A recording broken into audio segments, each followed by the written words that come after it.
Hello, welcome to lesson 107, and this is a lesson on acute, obtuse, and straight angles, and it's also a lesson on two-step equations, because why not, right? Let's just throw another random lesson in there. All right, let's first start off with some vocabulary. Okay, you need to know these terms, okay?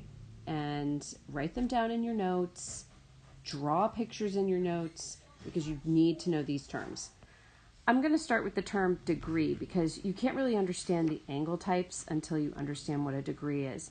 Now, a degree is defined as, if you were to go from one point in a circle all the way around, that would be defined as 360 degrees. So, let's go back over here and define these angles as degrees. Whenever you see a little box in between two lines or rays, you know that you have a right angle, and that means that there's exactly 90 degrees in that angle. If you were to see something that is less than 90 degrees, that is called an acute angle. When you see something that is greater than 90 degrees, that is called an obtuse angle. And finally, a straight angle is 180 degrees, and it's just a straight line. So that's, it's two 90-degree angles put together. All right, let's jump into the examples. We're going to use this for example 1 and example 2. Example 1 says, if angle X is an acute angle, then what type of angle is angle Y? So because we can assume this is a straight line, okay? And so this would be 180 degrees. And so if we were to take something and make a 90-degree angle here, this is less than 90 degrees, so X is acute, and therefore Y must be obtuse, because it must be greater than 90 degrees.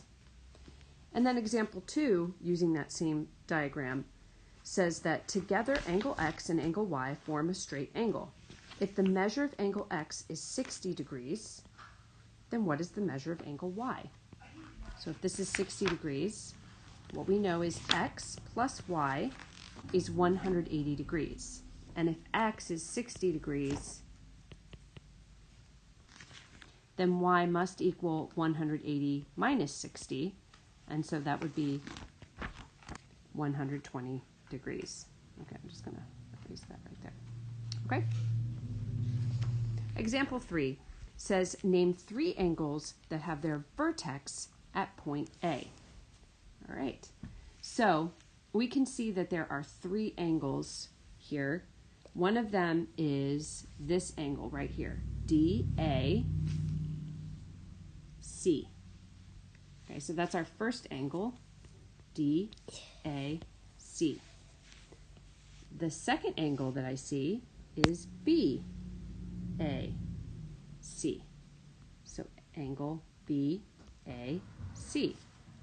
And finally, you may have already seen it, but the third angle would be DAB. Angle DAB. Now, when you're looking at angles, this is how you annotate angles. This is how we did it in geometry. So it's the same thing. The vertex is in the middle of that angle. Okay. Now we're going to move on to two-step equations. We have learned about one-step equations, but now we're just easing on into algebra. Really, this is algebra. All right, if we look at this equation, 3n minus 1 equals 20. Well, that must mean that 3n must equal 21, right? Because 21 minus 1 is 20. One way that we can figure this out algebraically is we can add 1 to both sides of the equation. As long as we do it to both sides, then we're okay. Well, 3n minus 1 plus 1 equals 20 plus 1. And that gives us 3n equals 21. All right?